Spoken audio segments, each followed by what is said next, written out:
फटाक 30 सेकंड में खबर डाउनलोड कीजिए तक ऐप, लिंक डिस्क्रिप्शन में।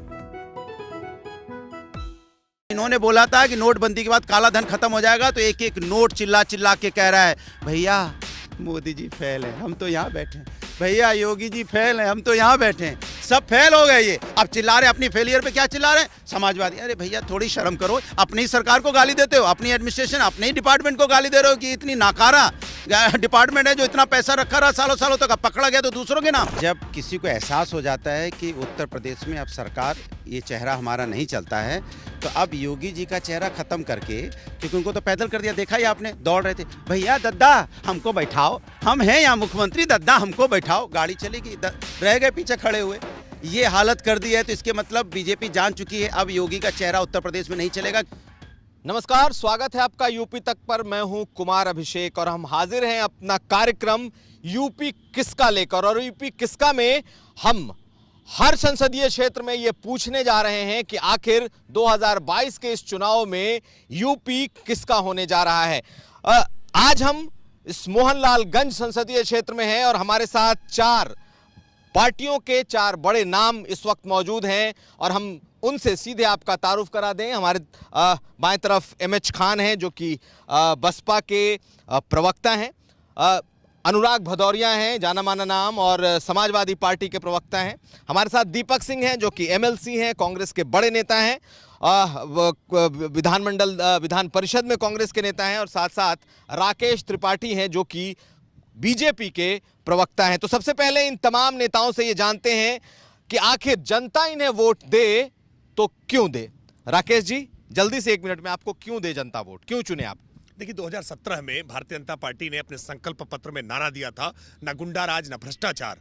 हमने उस नारे को साकार करने का काम किया है, इसलिए हम जनता से अपील करेंगे कि जनता हमको वोट करे। हम इस बार नारा लेकर के आए हैं कि सोच ईमानदार और काम दमदार। हमने करके दिखाया है। आज उत्तर प्रदेश में, वो उत्तर प्रदेश जो माफियाओं के आतंक से त्रस्त रहा करता था, आज माफियाओं की जमीनों पर हमने बुलडोजर चलाने का काम किया है। और आज ही अतीक अहमद की जो तमाम जमीनें थी जिस पर बुलडोजर चला, उस पर गरीबों के मकान बनाने की आज हमने शुरुआत करने का काम किया है। ये एक बदला हुआ उत्तर प्रदेश है। वो उत्तर प्रदेश जो अयोध्या के नाम से जाना चाहिए था, जिसे काशी के नाम से जाना जाना चाहिए था, लेकिन तमाम पिछली सरकारों ने जो हमारे सांस्कृतिक अधिष्ठान के केंद्र थे उनको भुला बिसरा दिया था। उत्तर प्रदेश जहां पर शिक्षा व्यवस्था नकल माफियाओं के भरोसे थी, वहां आज हमने उस पूरी शिक्षा व्यवस्था को आमूलचूल बदलने का काम किया है। आज उत्तर प्रदेश में जो नया परिवर्तन लेकर के हम आए हैं, इस परिवर्तन के आधार पर जो उत्तर प्रदेश अंधेरे में डूबा रहा करता था, 24 घंटे बिजली आज हमने देने का काम किया है। इसलिए हम कह रहे हैं कि सोच ईमानदार और काम दमदार हुआ है तो उत्तर प्रदेश में भारतीय जनता पार्टी को 2017 की तुलना में 2022 में आज ज्यादा बड़ा मैंडेट मिलेगा, जनता का आशीर्वाद मिलेगा।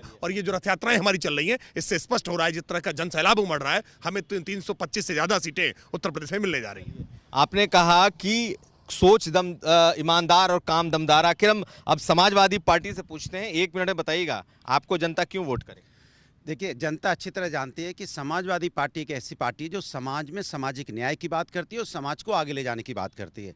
और ज़्यादातर आपने देखा होगा दूसरी पार्टी, खासकर भारतीय जनता पार्टी है, जिसको झूठ के अलावा इस देश में कुछ करना नहीं है। जो भी करना है जुमलेबाजी के साथ। आपको क्यों वोट? इसलिए करना ना, तो समाजवादी लोग ने जो काम करके दिखाया है, हमारा काम दिखता है। जहां आप खड़े हो, जहां पे आप कल भी खड़े थे, कैमरा घुमा दो, चारों तरफ समाजवादी काम दिखाई पड़ेगा।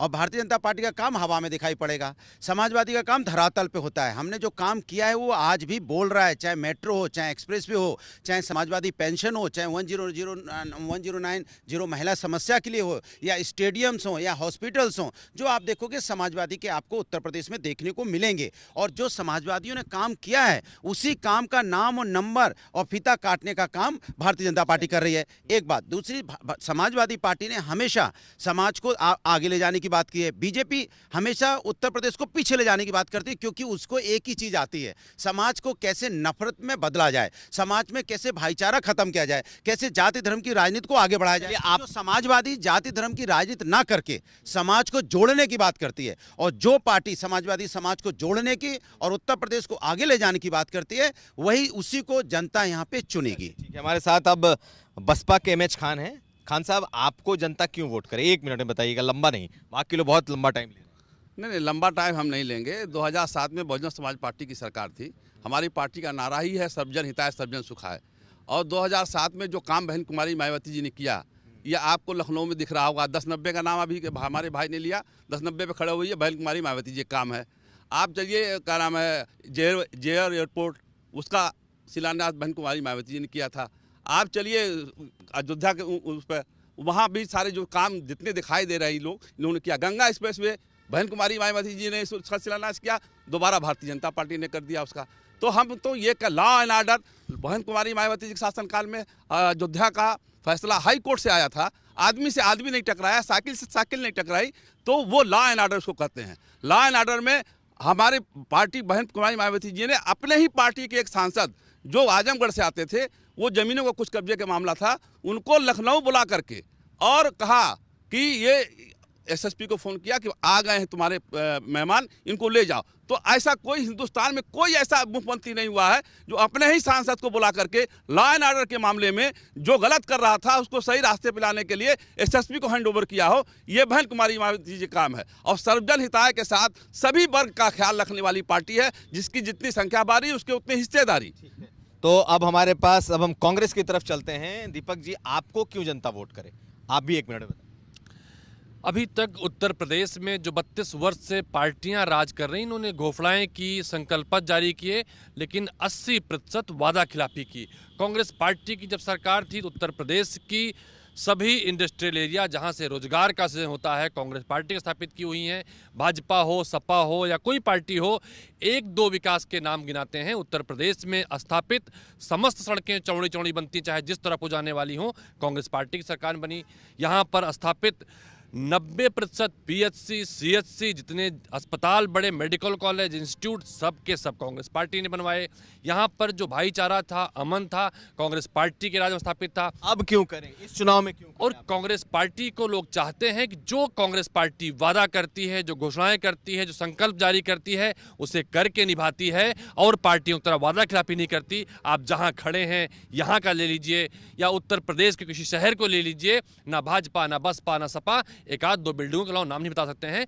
कांग्रेस पार्टी आएगी, फिर से विकास की परंपरा शुरू होगी। जो 32 साल से विकास की डोर टूटी है वो फिर से शुरू होगी। महिलाओं को हम सम्मान देंगे, जो पिछड़े हैं उनको सम्मान देंगे, किसानों को सम्मान देंगे। हमारे संकल्प पत्र जारी हुए हैं, वो ऐसे संकल्प पत्र हैं जो भरोसे का संकल्प पत्र है, वादा खिलाफी का नहीं।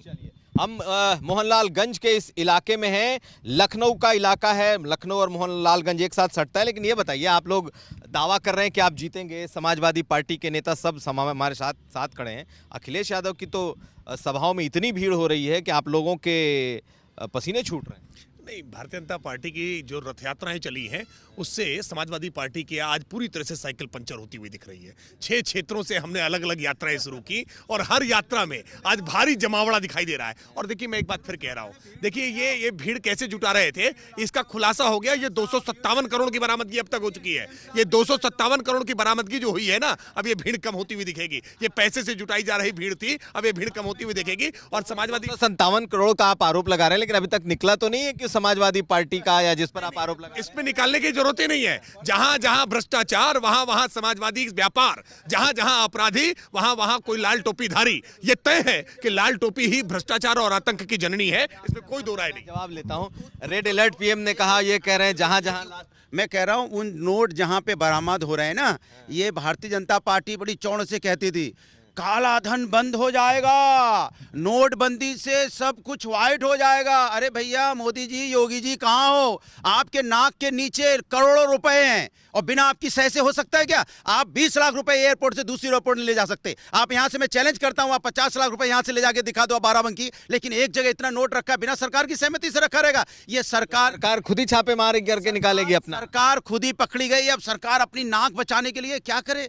अरे भैया, ये तो समाजवादी के हैं, चलाओ मीडिया, समाजवादी माहौल बनाओ। अरे भैया, तुम तो एक एक नोट पे लिखा है कि योगी मोदी फेल है, उसके एक एक नोट पे लिखा है कि काला मार्केट, जो इन्होंने बोला था कि यहाँ पे जेपी के लोगों ने कहा कि ये समाजवादी इत्र से जुड़ा है। इन्होंने बोला था कि नोटबंदी के बाद काला धन खत्म हो जाएगा, तो एक एक नोट चिल्ला चिल्ला के कह रहा है भैया मोदी जी फेल है, हम तो यहाँ बैठे हैं।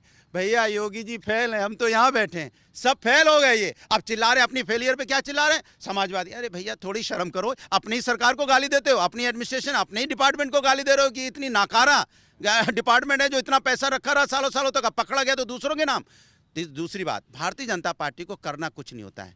इनके भीड़ की बात कर रहे हैं। ये कहते हैं पता फोन में, अरे ITO साहब भीड़ मंगाओ, बसें लगाओ। उधर से फोन आता है इनके अरे वो DM साहब को बोलो, कमिश्नर को बोलो, कोई साइकिल कोई वहाँ पे लिए घूम रहा है। नहीं एक मिनट सुनिए, नहीं कोई कुर्सी लेके जा रहा है और कोई कुर्सी रख के कुर्सी पे बैठो। हमारे यहाँ एक भी कुर्सी आप दिखा दीजिए, एक भी समाजवादी रैली होती है कोई कुर्सी नहीं, जनता का हुजूम उमड़ता है। जनता का सुनिए एक से पूरी इनसे पूरी जनता का हुजूम उजड़ता है। इनके पास कुर्सियां हैं वो भी खाली हैं, क्योंकि जनता समझ गई है कि कुर्सी अब इनके पास रहेगी नहीं। कुर्सी नहीं रहेगी, लेकिन आप तो भीड़ ला रहे हैं, कह रहे हैं ढो करके ला रहे हैं। समाजवादी पार्टी की इतनी पीड़ा है कि रुपया पकड़ा भी जा रहा है, कुछ कह भी नहीं पा रहे हैं, चुप रह भी नहीं पा रहे हैं। ये बहुत बड़ी पीड़ा है इनकी, क्योंकि अभी कुछ दिन पहले इनके पार्टी के नेताओं पर भी छापे पड़े थे, तब भी बड़ी पीड़ा के साथ चिल्लाना शुरू किया था, लेकिन अब की बड़ी बरामदगी होती हुई दिखाई पड़ रही है। सच्चाई यही है कि समाजवादी परफ्यूम लॉन्च करके ये अपनी बदबू छुपाना चाहते थे, लेकिन वो बदबू का पिटारा अब खुल गया है। उत्तर प्रदेश ने देख लिया कि भ्रष्टाचार की दुर्गंध जो उन्होंने फैला रखी थी,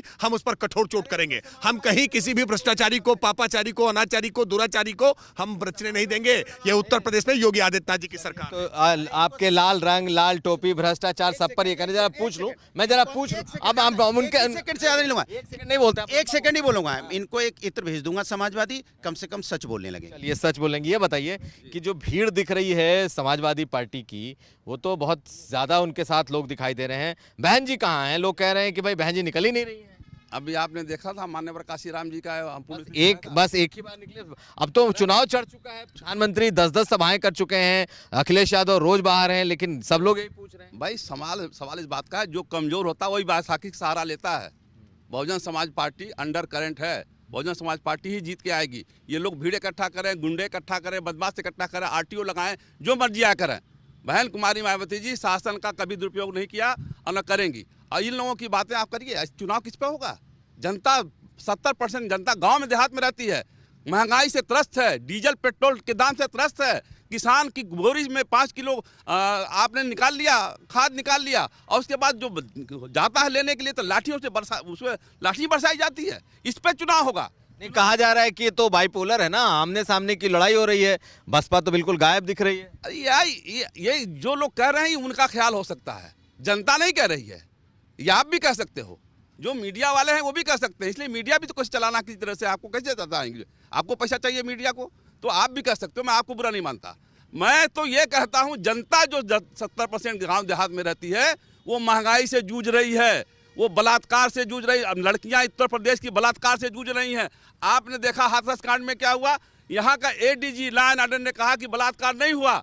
राकेश जी बताएंगे कि क्यों झूठ बोला वो। चलिए आप नहीं बताइए, राकेश जी बताएंगे। नहीं मैं राकेश जी से पूछूंगा, पहले कांग्रेस से तो पूछ लूं। पहले कांग्रेस मत करिए, क्यों लॉ एंड ऑर्डर ने कहा कि बलात्कार नहीं हुआ और रिपोर्ट आई। आप पूछता हूं तो पूछने तो दीजिए, आप मैं पूछ लूंगा। ये बताइए, आप पर लगातार आरोप लग रहा है कि भाई हाथरस कांड हुआ और महिलाएं सुरक्षित नहीं हैं, क्या जवाब? देखिए, एक भी घटना उत्तर प्रदेश में ऐसी नहीं हुई है जिस घटना में हमने त्वरित और प्रभावी कार्रवाई नहीं की है। देखिए, हाथरस के पूरे मसले में भी प्रभावी कार्रवाई हमने की है। उत्तर प्रदेश में जहां कहीं भी ऐसी आपराधिक घटना हुई है, हमने कार्रवाई की। हम बचाने का काम नहीं करते। ये चोर मौसेरे भाई, सपा बसपा कांग्रेस आई, यही उत्तर प्रदेश को अब तक लूटते रहे हैं ना। बसपा कांग्रेस, अरे भाई कांग्रेस को भी तो बोल लेने दीजिए। नहीं, रुक जाइए। अब पहले कांग्रेस से तो सवाल कर लीजिए। प्रियंका गांधी बहुत एक्टिव हैं, लगातार उत्तर प्रदेश में जमी हुई हैं, बनी हुई हैं, लेकिन अभी भी चर्चा इस बात की है कि कांग्रेस कहीं रेस में ही नहीं। चर्चा 2009 के लोकसभा चुनाव में भी यही थी ना, कांग्रेस रेस में नहीं, कांग्रेस पार्टी नंबर 1 की पार्टी बनकर उभरी थी। उत्तर प्रदेश में जब उत्तर प्रदेश के लोगों को जरूरत थी, सिर्फ कांग्रेस पार्टी और प्रियंका गांधी जी मैदान में थी। वो उत्तर प्रदेश के लोग समझ रहे हैं। जब लोगों को बसों की जरूरत थी, तब कांग्रेस पार्टी मैदान में थी। जब भारतीय जनता पार्टी की सरकार दुराचारियों को बचा रही थी, महिलाओं को मिट्टी तेल जला रही थी, तब प्रियंका गांधी और कांग्रेस पार्टी मैदान में थी। जब लखीमपुर खीरी, लेकिन आपको क्या इतने करने के बाद भी कांग्रेस इस स्थिति में है कि सरकार बनाए, उसके लोग जीत कर? जब लखीमपुर खीरी का नरसंहार हुआ था, भाजपा के टायरों के नीचे किसान कुचले गए थे, तब समाजवादी पार्टी घर से बाहर नहीं निकली थी। कांग्रेस पार्टी प्रियंका गांधी जैसे वहां पहुंच गई थी, वैसे लोगों को इस बात का, चूंकि एक परसेप्शन बनाया गया है। कभी समाजवादी पार्टी के बड़े नेता, मुखिया, संरक्षक भाजपा को बधाई देते हैं सरकार बनाने की, सरकारें साथ बनाई हैं, और कभी भारतीय जनता पार्टी का जो मुलायम रुख है वो सपा के साथ नजर आता है। तो उत्तर प्रदेश इस बात को समझ चुका है। जिस तरह से 32 वर्ष तक कभी जाति के नाम पर, कभी धर्म के नाम पर ये बंटवारे करते रहे, उत्तर प्रदेश सरकारें अपनी आप बनाते रहे और उत्तर प्रदेश को पीछे किया, उत्तर प्रदेश प्रदेश के लोगों को कमजोर किया, उत्तर प्रदेश की विकास दर कम की, उत्तर प्रदेश के किसानों को कमजोर किया, वादा खिलाफियां की। वोट कहां से आ रहे हैं आपको? वोट कौन दे रहा है? मैंने कहा ना 2009 में कोई चैनल, कोई परसेप्शन, कोई पार्टी, कोई मंच, कोई भाषण नहीं कह रहा था हम समाजवादी पार्टी से गठबंधन करना चाह रहे थे, लेकिन सीटें तय नहीं हो पाई। हमने इनकी मैनपुरी सीट भी छीनी थी। इस बार भी आप चाहते हैं कि गठबंधन हो निश्चित जाए? रूप से कांग्रेस पार्टी बिना गठबंधन लड़ेगी और कांग्रेस पार्टी जो 2009 के परिणाम को दोहराएगी नहीं, उससे बेहतर परिणाम लेकर आएगी और अपने दम पे अकेले सरकार बनाएगी। इसके परिणाम भी हैं। जो रैलियों की बात होती है, कोई सरकारी तंत्र से लाता है, कोई पैसे पे लाता है। देखिए ना, मैराथन महिलाओं की हो रही, लड़कियां किस तरह से आ रही हैं, हजारों हजार की संख्या में लड़कियां आ रही हैं, प्रियंका गांधी के नारे लगा रही हैं और कह रही लड़की हूं, लड़ सकती हूं। तो आप देखिएगा चौंकाने वाले परिणाम। पूछते ये बताइए कि आपके ऊपर तो सबसे बड़ा आरोप यही रहता है कि आपकी सरकार में गुंडा राज शुरू हो जाता है, सबके सब यही कहते हैं और आपको एक तरीके से उससे सीधे से जोड़ दिया जा रहा है। अभी राकेश त्रिपाठी ने भी ये कहा कि लाल टोपी अराजकता इसके आप प्रतीक हैं, आपको लग रहा है? लाल तो बजरंगबली का प्रतीक है, शायद वो नहीं जानते। लाल धर लाली लहर है, शायद उनको नहीं पता होगा। तो वो लोग हैं जिसको बजरंगबली से भी प्यार नहीं है। प्रभु राम जो बजरंगबली के भक्त हैं, वो सबसे बड़े पुजारी वही थे, उनका भी उनको सम्मान नहीं है। लाल पूरे बदन में बजरंगबली लाल रंग लपेटते थे, क्या थे? क्रांति के प्रतीक थे। और जो समाज के अंदर में दानव प्रकृति के समाज को जो तोड़ने की बात करता है, समाज को नुकसान पहुंचाता है, समाजवादी लोग उनके विरोध में खड़े होते हैं लाल टोपी लगा के। समाजवादी हमेशा समाज के अन्याय के लिए, समाज में न्याय दिलाने के लिए लड़ते हैं। सही कह रहे हैं? इनसे पूछ लें, इनसे पूछ लें। देखिए, लाल रंग तो खतरे का निशान होता है। लाल रंग तो कोई संभावना का निशान तो होता नहीं है। आप ट्रेन आ रही है, लाल बत्ती जल गई, रुक जाए, ट्रेन आगे नहीं बढ़ सकती। तो बीजेपी तो सब बसपा वाले भी कह रहे हैं कि आप ही वही बात कह। देखिए, कहने को कोई कुछ भी कह सकता है, लेकिन समाजवादी पार्टी क्रांति के प्रतीक है, समाज में क्रांति करती है। जैसे हाथरस की बेटी के साथ अन्याय हुआ, लाठियां कौन खा रहा था? समाजवादी लोग। कांग्रेस के लोग आगे थे, आप कहाँ थे? अरे समाजवादी लाठियां खा रहे थे, मैं तो खुद गवाह हूं, कहो पीठ खोल के दिखा दूं, अभी भी लाठी का दाग गया नहीं है। जो भारतीय जनता पार्टी का जो अत्याचारी लाठी है ना, जो सही कहा। मैं पूछ लेता हूँ, आप लोग पुलिसिया राज आप लोगों ने छेड़ रखा है, पीटे जा रहे हैं बड़े बड़े नेता और कार्यकर्ता, उनके पीठ पे दाग है अभी तक? नहीं, अराजकता करेंगे पीठ पर ही दाग होगा, सीने पर नहीं होगा। कायरों की तरह पीठ दिखा करके भागते हैं और अपराधी जब भी ऐसे भागने की कोशिश करेगा, उत्तर प्रदेश की पुलिस निश्चित तौर पर उसको दौड़ाने का काम करेगी। वरना उत्तर प्रदेश की इसी पुलिस पर किस प्रकार से इनके पुलिस ने तो उत्तर प्रदेश के बहुत सारे बेगुनाहों को सीने पर गोली मारी है, चाहे लखनऊ का कांड रहा हो, तिवारी का, चाहे उत्तर प्रदेश का कांड रहा हो। और पीठ पे ही नहीं, ये तो इतनी दिखाते हैं बहादुरी, किसानों को टायरों के नीचे रौंद कर मार डालते हैं और बेशर्मी दिखाते हैं। ये बात तो सही है। टेनी का इस्तीफा क्यों नहीं होगा बताइए? जो मंत्री हैं उनके बेटे पर इतने गंभीर आरोप हैं, पुलिस ने अपने चार्जशीट में लगभग मान लिया है, फिर लगातार इसका कोई कानून ऐसा कहता है कि अगर किसी बेटे के गुनाह की सजा उसके पिता को मिल जाए? पहली बात। दूसरी बात, नैतिकता भी तो कोई चीज होती है। देखिए, मिलता है कि अगर मेरा बेटा गुनहगार होगा, मैं इस्तीफा दे दूंगा जगह से। अरे यही अराजकता है। देखिए, अपनी जगह छोड़ करके कैसे अराजकता दिखाने लगे, यही हर डिबेट में ऐसे दिख जाएगा आपको। मेरा कहना है, पत्रकार जगेंद्र को जला करके मार डालने वाले लोग, जिन्होंने डाइंग डिक्लेरेशन के बावजूद एफआईआर दर्ज नहीं होने दी, वो आज नैतिकता के तकाजे की बात कर रहे हैं। कांग्रेस पार्टी ने दिल्ली के तमाम मंत्रियों को सिर्फ कपड़े बदलने पर बदले थे, मुख्यमंत्रियों को बदला था। ये बेशर्मी है कि मंत्री जिसका बेटा गुनहगार हो वो डीजीपी को संबोधित करता है, सैल्यूट लेता है। ये उत्तर प्रदेश का कानून राज नहीं है। उत्तर प्रदेश में ये वो राज है, ऐसे बचेगी भाजपा जैसे प्रधानमंत्री पर बहुत गंभीर आरोप लग रहे हैं। और वो ये भी कहता है कि मैं खाली मंत्री नहीं हूँ, मेरी सबसे बड़ी क्वालिटी गुंडा होने की है। मैं गुंडा हूँ, मंत्री मेरे लिए कुछ नहीं होता है। मैं किसी को सुने, मैं तो ले लूँ, मैं 2 मिनट में सबको ठीक कर दूंगा। सारा काम वही कर लेंगे। हम लोग कहाँ हैं? बताइए। बहुजन समाज पार्टी को आप इतना इग्नोर ना करिए। आप अरे आपको सबसे आगे रखा है, बताइए। ये गुंडों की पार्टी की बात आप कर रहे हैं। गुंडों की पार्टी एकदम से लेवल। हाँ, गुंडों की पार्टी है। अब देखिए, यही लोग हैं, वही लोग हैं। मुजफ्फरनगर कांड किसने कराया था भाई? यही तो कराए थे। 50,000 मुसलमान, 50,000 हिंदू टेंटों में रह रहा था। कौन, किसके शासन में रह रहा था? हमारे वहाँ कुछ बताइए। सवाल इस बात का है कि टेनी के ऊपर बीजेपी के प्रवक्ता बोल नहीं पा रहे हैं। टेनी ने कहा है, साफ साफ कहा है, बाइट उसकी है कि मैं और मेरा बेटा हम लोग साथ साथ रहे हैं, ऐसा कोई घटना नहीं घटी। और उसके बाद 120B का मुकदमा उसके ऊपर, टेनी के ऊपर है। अब जब साथ साथ रहे हो, कोई घटना नहीं घटी और अब साबित हो गया कि हाँ घटना घटी, साजिश थी, तो टेनी का इस्तीफा क्यों नहीं होगा?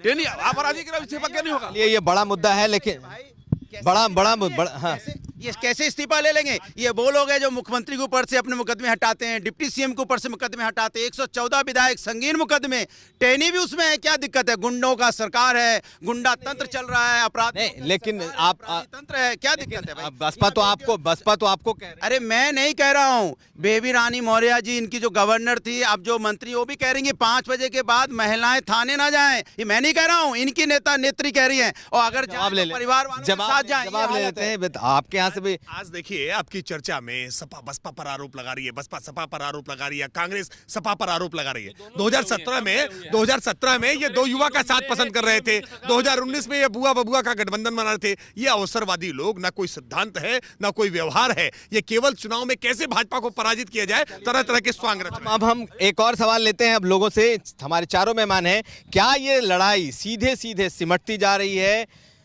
सपा और बीजेपी के बीच, या और भी प्लेयर हैं जो कि इस चुनाव में बड़ी भूमिका निभाने जा रहे हैं? कहा यह जा रहा है, मैं आपसे शुरू करते हैं, ये बताइए कि ये बड़ी तेज चर्चा है कि ये जो लड़ाई है ये बीजेपी और समाजवादी पार्टी के बीच है और ये बाइपोलर लड़ाई होती जा रही है। ये कौन चर्चा कर रहा है? ना एक मोदी जी कर रहे होंगे, योगी जी कर रहे होंगे, ये मिलाने की बात हो रही है। 18 से 22% वोट दलित समाज का है। अगर आप इसमें ब्राह्मण समाज जोड़ दीजिए, इसमें आप दलित मुसलमान जोड़ दीजिए, इसमें आप सब समाज को जोड़ दीजिए, तो कहाँ पहुंच रहे हैं? 7%। आप पूरी तरीके से लड़ाई में हैं और बहुत बढ़िया से पूरी तरीके से लड़ाई में नहीं, लड़ाई में जीत के आ रहे हैं। बहन कुमारी मायावती जी मुख्यमंत्री बन रही हैं और इन सब गुंडों को जो गुंडई कर रहा है, टेनी हो पेनी हो कोई भी हो, सबको जेल के सलाखों।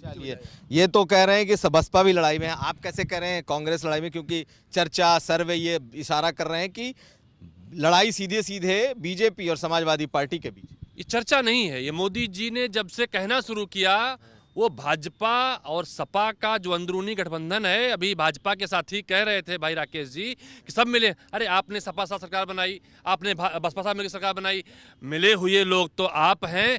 और उत्तर प्रदेश इस बात को देख रहा है कि जिस तरह से मिल के आप उत्तर प्रदेश को लूटते हैं, उत्तर प्रदेश कमजोर करते हैं, इस बार उत्तर प्रदेश आपको लूटेगा, कमजोर। आप नहीं मानते कि ये सीधी लड़ाई? ये भाजपा और सपा की बिली कहानी है, बनाया परसेप्शन है, कांग्रेस पार्टी सरकार बना। चलिए, आपको लग रहा है कि अब सीधी लड़ाई समाजवादी पार्टी से और किसी से नहीं है? ये लड़ाई तो समाजवादी पार्टी, बहुजन समाज पार्टी और कांग्रेस पार्टी के भीतर आपस की है कि इन तीनों में विपक्ष कौन बनेगा, नंबर 1 विपक्ष कौन बनेगा। 49% वोट 2019 में हमने प्राप्त किए थे, हम 60% वोट के लिए प्रयास कर रहे हैं। हम अकेले 325 से ज्यादा सीटें पाने वाले हैं। ये आपस में तय करें कि कौन एक दर्जन। आपकी लड़ाई किससे है? कौन लड़ रहा है, किससे लड़ रहे हैं? देखिए, आपने देखा होगा जब किसी को एहसास हो जाता है कि उत्तर प्रदेश में अब सरकार, ये चेहरा हमारा नहीं चलता है, तो अब योगी जी का चेहरा ख़त्म करके, क्योंकि उनको तो पैदल कर दिया, देखा ही आपने, दौड़ रहे थे, भैया दद्दा हमको बैठाओ, हम हैं यहाँ मुख्यमंत्री, दद्दा हमको बैठाओ, गाड़ी चलेगी, रह गए पीछे खड़े हुए।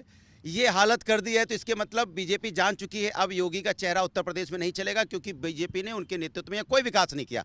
10-10 मुख्यमंत्री बुलाए जाते हैं, प्रधानमंत्री जी भी आते हैं, माहौल बना रहे हैं, 10-10 मुख्यमंत्री। समाजवादी से इतने डरे हुए, भैया इतना मेहनत अगर जनता के लिए कर ली होती। चलिए, मैं आखिरी सवाल लूंगा आप सबसे, इन तमाम लोगों से पूछता हूं कि सीटें उनकी पार्टी को कितनी आ रही हैं, कितनी सीटें आ रही हैं? बस एक लाइन में जवाब दीजिएगा, कितनी सीटें? एक लाइन जवाब दूंगा।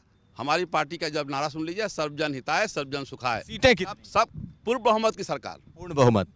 झूठ बोलने का कोई प्रश्न नहीं। आप तो बताएंगे नहीं सीटें? मेरी तो साफ है, हम लोगों ने तय किया है और जनता ने कहा है कि 400 सीटें समाजवादी पार्टी इस बार लेके आएगी। और सब हंस रहे हैं, और नहीं, सब हंस रहे हैं, क्योंकि वो इसलिए हंस रहे हैं ना, क्योंकि विपक्ष में जा रहे हैं, तो विपक्ष तीनों को एक एक सीट दे रहे हैं, तीनों को एक, आपस में लड़ रहे हैं कौन ले ले एक सीट। चलिए, 400 सीटें। आप कांग्रेस कितनी सीटें लाएगी? उत्तर प्रदेश में कांग्रेस पार्टी पूर्ण बहुमत की सरकार। संख्या बताइए, संख्या बताइए। देखिए, हम ज्योतिषी नहीं हैं। ज्योतिषी वे लोग हैं जो समाजवादी पार्टी को भाजपा बताते हैं, भाजपा वाले समाजवादी पार्टी बताते हैं। हम ज्योतिषी नहीं हैं, लेकिन उत्तर प्रदेश की जो जनता है, पूर्ण बहुमत में 202 वो 202 लाएंगे, 210 लाएंगे। इस बार उत्तर प्रदेश की जनता कांग्रेस पार्टी को 200 से ज्यादा सीटें दिलाएगी और कांग्रेस पार्टी सरकार बनाएगी। ये 200 से ज्यादा, आपकी कितनी सीटें हैं? भाजपा के उत्तर प्रदेश में 1,87,00,000 सदस्यों के दम पर हम 325 सीटें लेकर आए थे। आज भारतीय जनता पार्टी 4 करोड़ सदस्य उत्तर प्रदेश में जब बना रही है, तो ऐसे में हम पूरे विश्वास से कह रहे हैं 325 प्लस के नारे को हम साकार करने जा रहे हैं। तो ये तमाम बीजेपी, समाजवादी पार्टी, बसपा और कांग्रेस के बड़े नेता हमारे साथ मौजूद रहे। ये मोहनलालगंज से हम इस वक्त अपने इस कार्यक्रम को कर रहे हैं और सबों ने अपने अपने दावे किए। तो ये था यूपी तक पर हमारा विशेष कार्यक्रम यूपी किसका। हम फिर हाजिर होंगे किसी नए शहर में नए मेहमान के साथ।